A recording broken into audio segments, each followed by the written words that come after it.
Hello दोस्तों, कैसे हैं। जानकारी चैनल में आपका स्वागत है। दोस्तों, जैसा कि सरकार ने नई सूचना जारी किया है, और जो भी ज़मीन है जैसे गैर मजरूआ आम हो गया या गैर मजरूआ मालिक या खास हो गया या कैसरे हिंद हो गया, बकास्त हो गया या फिर पर्चा वाली भूमि हो गया, भूमि हदबंदी या भूदान वाला ज़मीन हो गया या वक्फ बोर्ड की ज़मीन हो गया, ये सभी ज़मीन का सर्वे जो आदेश जारी किया है, इनके अनुसार ये सभी ज़मीन का सर्वे बिहार सरकार के नाम से खोला जाएगा। जी हाँ दोस्तों, आप लोग भी पत्र पत्रिकाएं माध्यम से जो सूचना आप लोग के पास ही पहुंची हो। दोस्तों, ऐसा तो सूचना दिया, लेकिन आपके पास ऐसा कौन कौन से दस्तावेज होना चाहिए ताकि आप इन ज़मीनों को सर्वे अपने नाम से करा लेने के लिए, इसी विषय में हमने दोस्त ये वीडियो बनाया है। यदि आपको वीडियो पसंद आए तो लाइक, सब्सक्राइब और शेयर ज़रूर कीजिएगा दोस्तों, क्योंकि हम आप ही लोग के लिए ये वीडियो बनाते हैं ताकि आपका फ़ायदा हो सके। जी हाँ दोस्तों, वीडियो को ध्यानपूर्वक सुनिए और ये जो सरकार गाइडलाइन किया है, इसमें आपको कौन कौन से पेपर रहेगा तभी ही आपके नाम से सर्वे होगा, अन्यथा ये सारी ज़मीन बिहार सरकार के नाम से हो जाएगा। ज़मीन की सर्वे जो होगी वो बिहार सरकार के नाम से करने के लिए कहा गया है। तो एक एक पॉइंट को हम ध्यान से बताएंगे, विस्तार से बताएंगे। आप देखिए, और वो पेपर नहीं है तो एकत्रित कीजिए दोस्तों और ज़मीन को अपने सर्वे नाम से कराइए। तो पहले हम बताने जा रहे हैं दोस्तों केसरी हिंद। केसरी हिंद जो ज़मीन है वो सभी सेंट्रल गवर्नमेंट की है दोस्तों, वो सभी सेंट्रल गवर्नमेंट की है।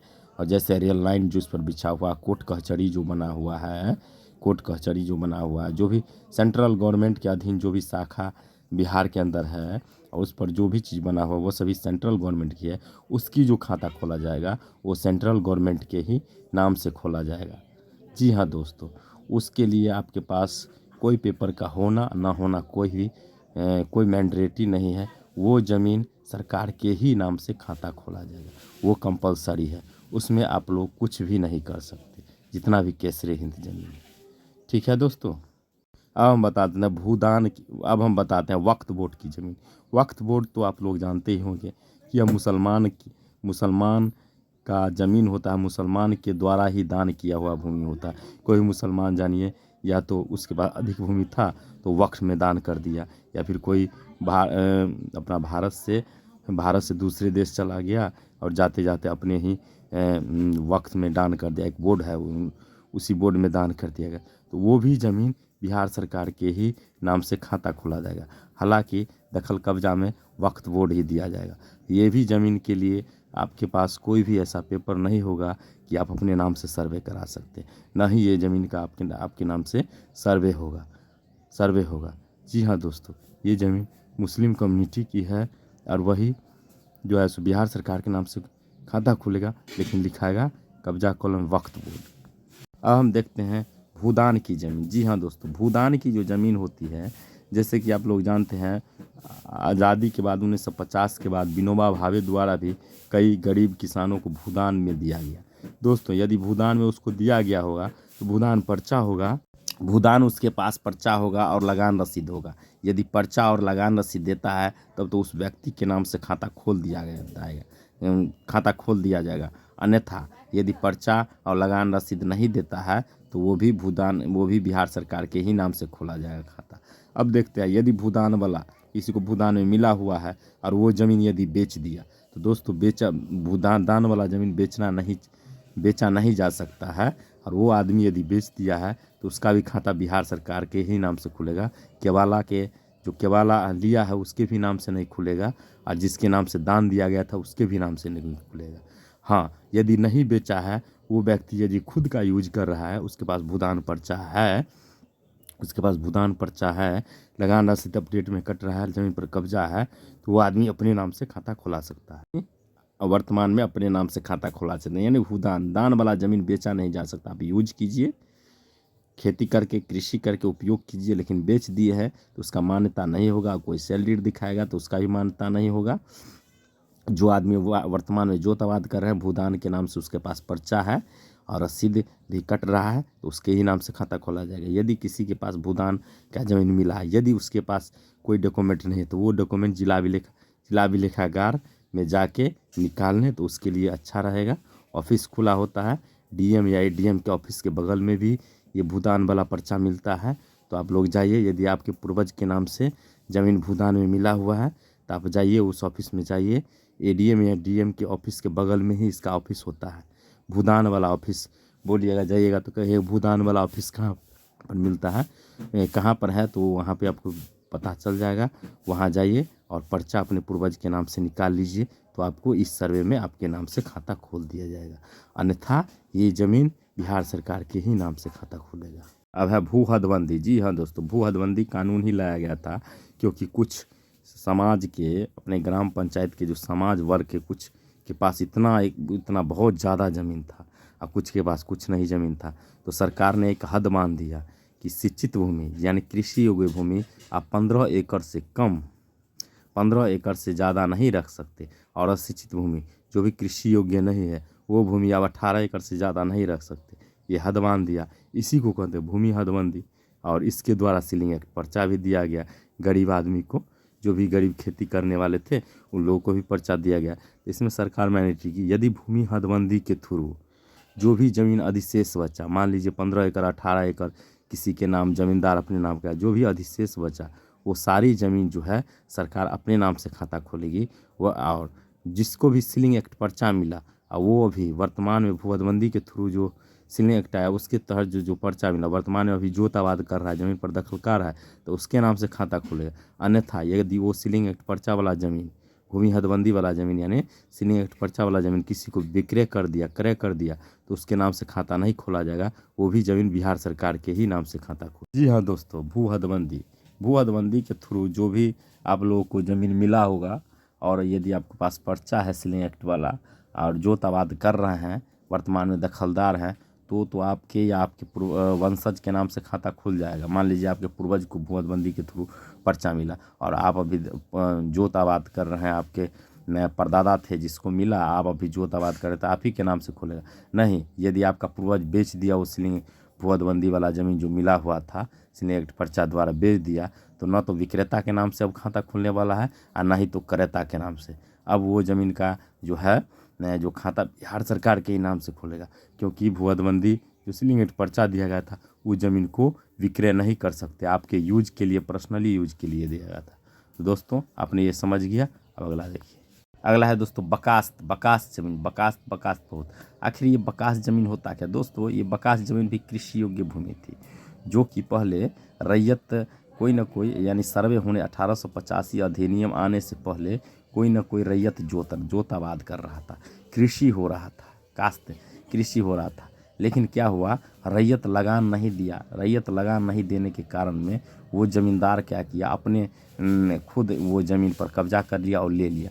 वाजिब था कि ज़मीन 1950 से पहले इतना ही अधिकार था ज़मीन पर, किसी रैयत का यदि पुराना भी खतियान है उसके पास इतना ही अधिकार दिया गया था कि आप ज़मीन को सेल कर सकते हैं। यदि खतियान आपके पूर्वज के नाम से बना हुआ है तो आप ज़मीन को सेल कर सकते हैं, ठीक है। लेकिन यदि जोत आबाद कर रहे हैं तो आपको लगान देना इम्पोर्टेंटली है। यदि ज़मींदार को आप लगान नहीं देते हैं तो वो ज़मीन या तो आपको नीलाम कर दिया जाता था, या तो ज़मींदार वापस ले लिया जाता था, या तो ज़मींदार द्वारा वापस ले लिया जाता, या तो आपके पूर्वज खुद ज़मींदार को ज़मीन सौंप देते थे कि हमसे लगान, क्योंकि लगान ही अधिक हो जाता था। बस ज़मींदार के पास फुल पावर था, वो भी ज़मीन था। इसी प्रकार 1885 अधिनियम आने से पहले 1793 की जो स्थायी बंदोबस्ती लॉर्ड कानिवास द्वारा आया था, उसके बाद से ये सिलसिला जारी हुआ। जो रैयतों को ज़मीन देना ज़मींदार अंग्रेज से लेता था अस्थायी बंदोबस्ती के थ्रू। 1793 लॉर्ड कार्नवालिस ने अस्थायी बंदोबस्ती लागू किया, उसके थ्रू ज़मींदार को, जो आपके ग्राम पंचायत में धनी मनी जो लोग पढ़े लिखे लोग होते थे, वो लोग जो है 10 मौजा 20 मौजा का अपने नाम से ही बंदोबस्ती ले लेते थे 10 साल 5 साल के लिए। और वो फिर क्या करते थे, वो छोटे छोटे जो कृषि योग्य लोग, कृषि करने वाले जो लोग होते थे उसको दे देते, उसको बोलते थे हमको लगान चाहिए, तो लगान दिया करता था।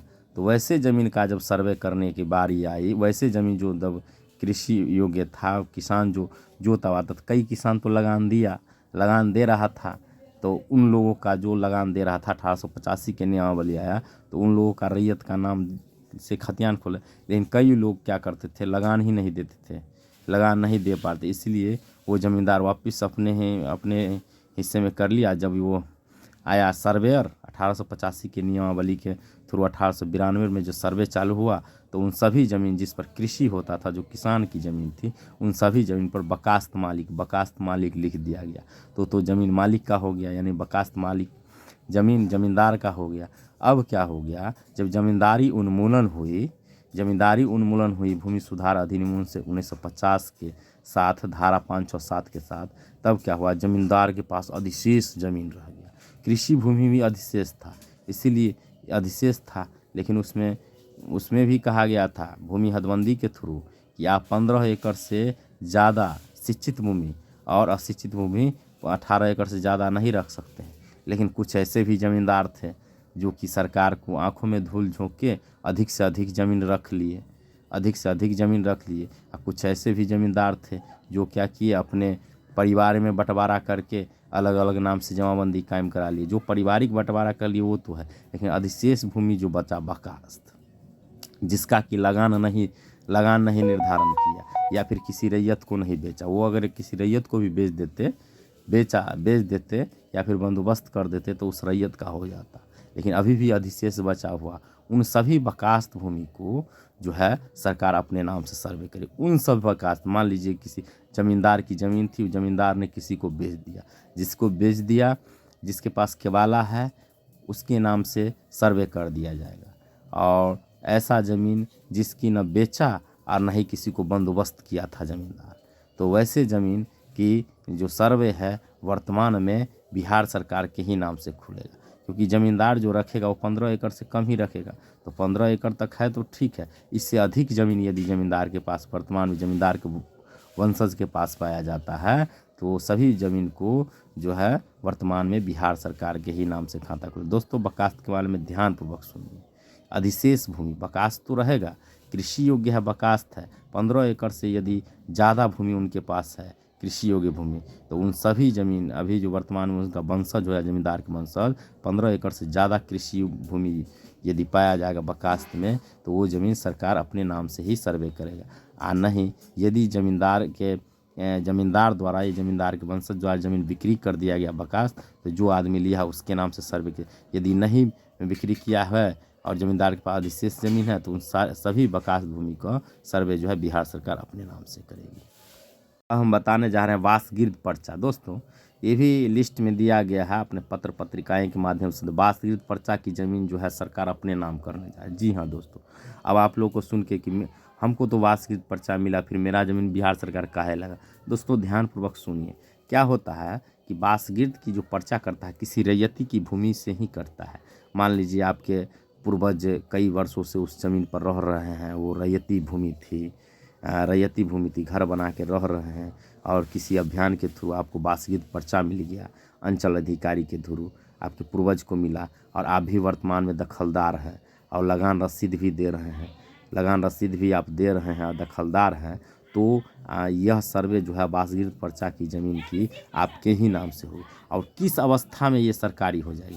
दोस्तों, मान लीजिए आपके पूर्वज को वासगिर्द पर्चा मिला, या तो आपके पूर्वज द्वारा वो ज़मीन बेच दिया गया, मिला, और 4 या 10 वर्ष या 20 वर्ष बाद वो ज़मीन बेच दिया गया किसी और को, या फिर आपके द्वारा वो ज़मीन बेच दिया गया, तो दोस्तों इस अवस्था में न तो ज़मीन विक्रेता के नाम से वो सर्वे होगा, न तो जिसके नाम से वासगिर्द पर्चा मिला था उसके नाम से होगा। ये ज़मीन का सर्वे बिहार सरकार के ही नाम से होगा, ना कि रैयती के नाम से होगा। जिसके ज़मीन से वासगिर्द पर्चा कटा था उसके भी नाम से नहीं सर्वे होगा, ना जो कोई ये ज़मीन खरीदा है न तो उसके नाम से होगा, न जिसको वासगिर्द पर्चा मिला था उसके नाम से होगा। ये ज़मीन बिहार सरकार अपने नाम करने जा रही है, क्योंकि आपको वासगिर्द पर्चा बसने के लिए दिया था और आपने उस ज़मीन को बेच दिया, तो विक्रेता ये सेल योग्य नहीं था, ना तो विक्रेता के नाम से खाता खुलेगा, ना तो आपके जो वासगिर्द पर्चा मिला था ना आपके नाम से, ना जिस रैयत के नाम से वो ज़मीन था, जिस खतियानी रैयत के, ना तो उसके नाम, वो ज़मीन बिहार सरकार अपने नाम से खाता खुलेगी।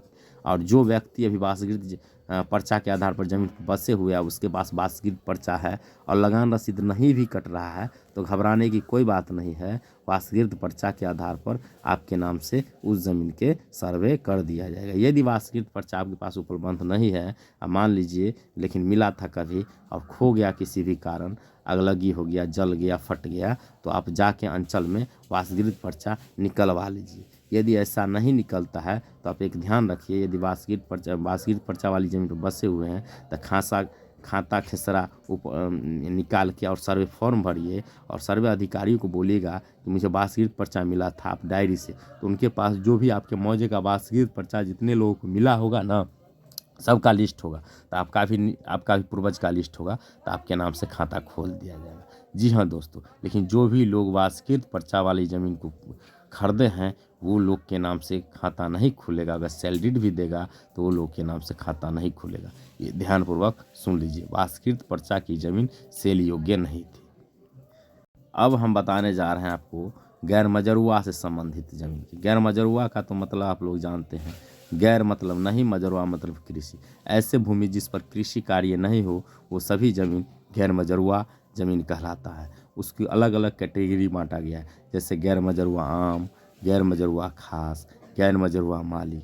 तो गैर मजरूआ आम जो ज़मीन होती हैं, ऐसी ज़मीन होती हैं जिसकी उपयोग सार्वजनिक रूप से होता है। मान लीजिए एक ग्राम पंचायत में ज़मीन है तो वह सार्वजनिक रूप से करे, जैसे हो जाए नदी हो गया, नाला हो गया, तालाब हो गया, सड़क हो गया, कब्रिस्तान हो गया, शमशान हो गया, चारागाह हो गया। ये सभी ज़मीन गैर मजरूआ आम किस्म की होती है और इसकी जो उपयोग होती है वह सार्वजनिक रूप से उस ग्राम पंचायत के लोग ही करता है और वो ज़मीन पर अधिकार ग्राम पंचायत का ही है।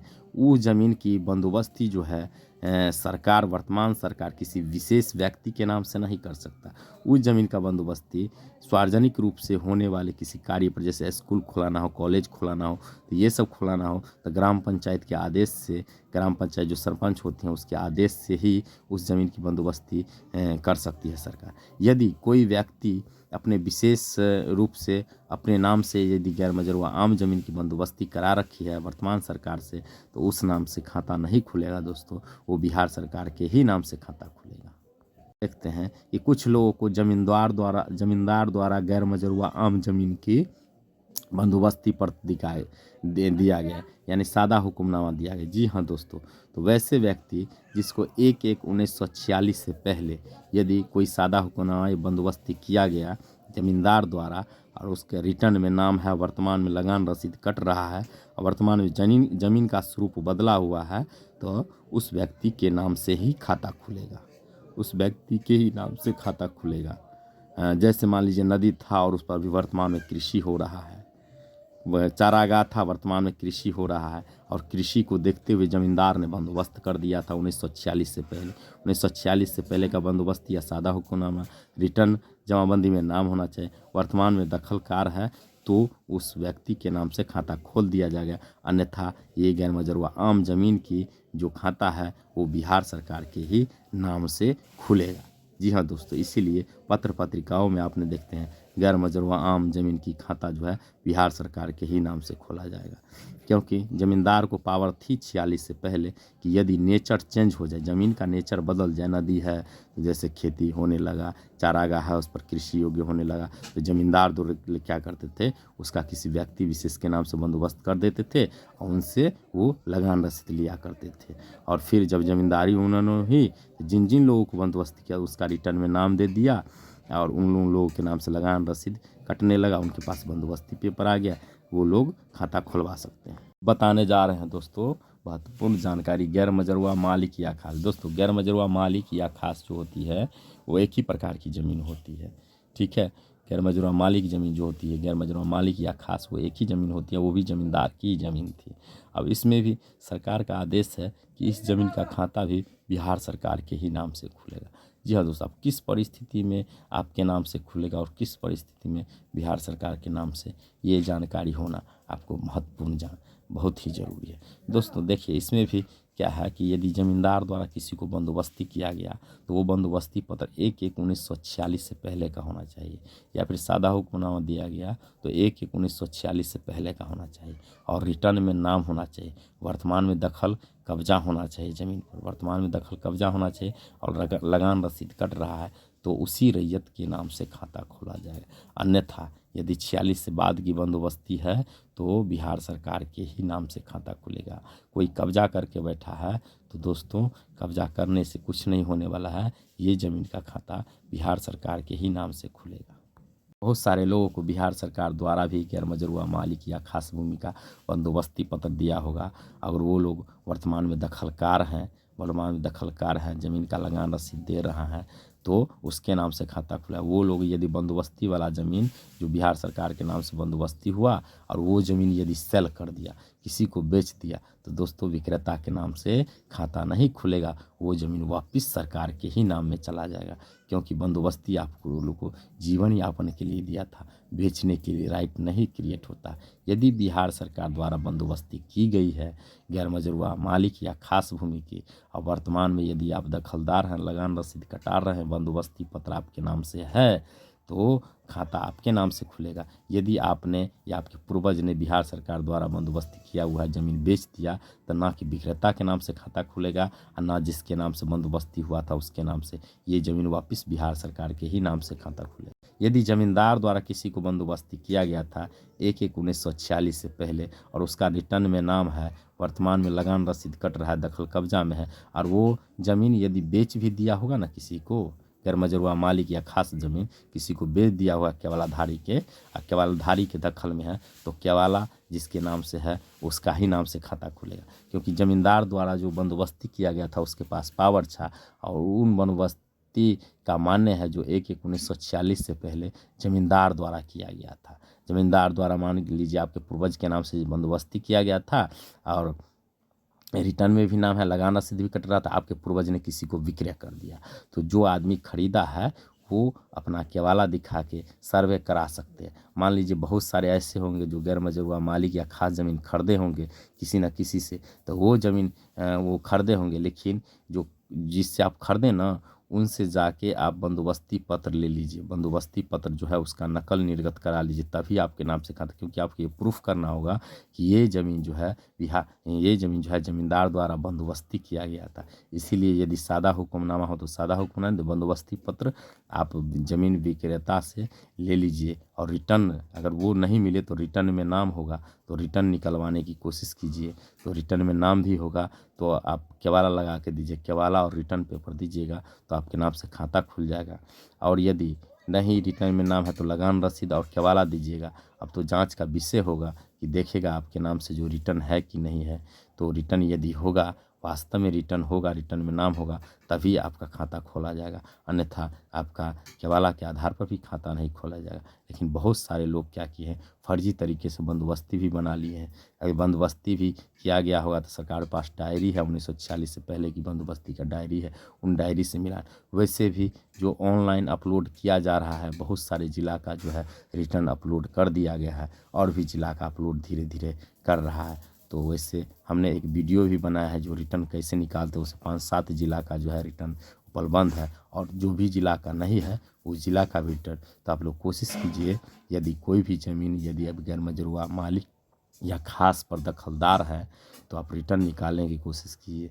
या तो वो ज़मीन आपके पूर्वज को रिटर्न में ज़मींदार द्वारा बंदोबस्ती किया हुआ है, या तो आपके पूर्वज किसी से लिखाया होगा, तो जिससे लिखाया होगा उसके नाम से बंदोबस्ती पत्र होगा, तो आपको बंदोबस्ती पत्र के आधार पर रिटर्न यदि मिल जाता है तो दोस्तों ये ज़मीन आपके नाम से खाता खुलेगा, अन्यथा वापस बिहार सरकार अपने नाम से खाता खोल लेगी। दोस्तों इस प्रकार हमने आपको जानकारी दिया कि गैर मजरूआ आम, गैर मजरूआ खास, गैर मजरूआ मालिक, भू हदबंदी और भूदान की ज़मीन, बासगिर्द की ज़मीन, बकास्त की ज़मीन, केसरे हिंद की ज़मीन, वक्फ बोर्ड की ज़मीन सरकार अपने नाम से खाता खोलने जा रही है, पत्र पत्रिकाओं में अंकित है। लेकिन यदि जो जो हमने नियम बताया, जो जो पेपर बताया, यदि वो पेपर आप उपलब्ध कराते हैं तो ये ज़मीन की जो है खाता आप अपने नाम से खुलवा सकते हैं।